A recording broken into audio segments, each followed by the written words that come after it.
Sagaaradu dhaqan ahaan waa xayawaanka kaliya ee aanan lamaanihiisa qayaanin. Sagaarku lama socdo sagaaro kale oo aan ahayn qoftiisa, weligoodna kalama tagaan. Haddii labadooda mid ka mid ah uu dhintaa, midka soo haro sagaaro kale ma guursado ee waa uu isdilaa ama xayawaan kale ayuu iska dhiibaa si uu u cuno. Waxaan ku soo gudbi doonaa xog ku saabsan sagaarada iyo qaabka nolosheeda ay tahay.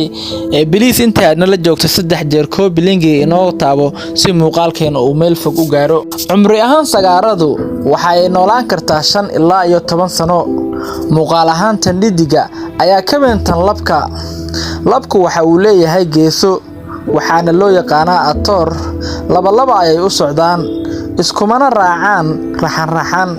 Tan dhidiga waxa ay ku baaluqdaa 5 ilaa 6 bilood. Kan labka waxa uu ku baaluqaa 6 ilaa 8 bilood. Waxa ay wax dhashaa sanadkii 2 mar.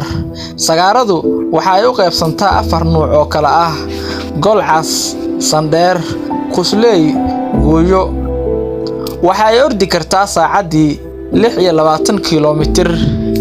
Jinaqa yar ee sagaarada waxa uu waalidkii la joogaa ilaa ay hooyadu dhasho da'da xigto.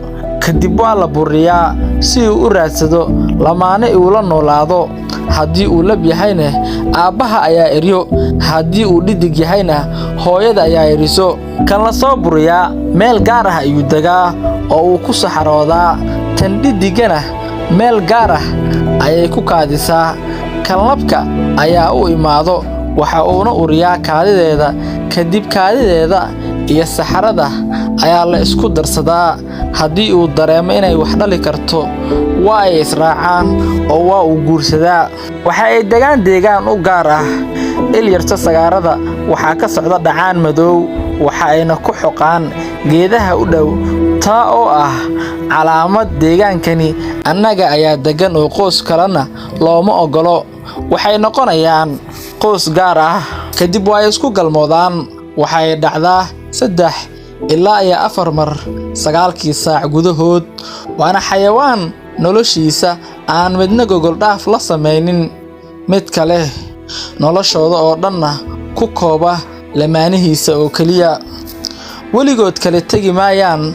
Haddii mid dhinto, kan kale waxa uu goostaa inuu isdilo ama uu isku dhiibo xayawaan kale oo cuno intii uu kaligii noolaan lahaa.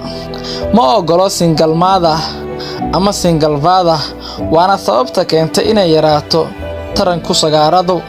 Haddii aad nala joogtay bilowga ilaa dhamaadka, fadlan muuqaalkani share dheh oo saaxiibada la wadaag. Mahadsanid.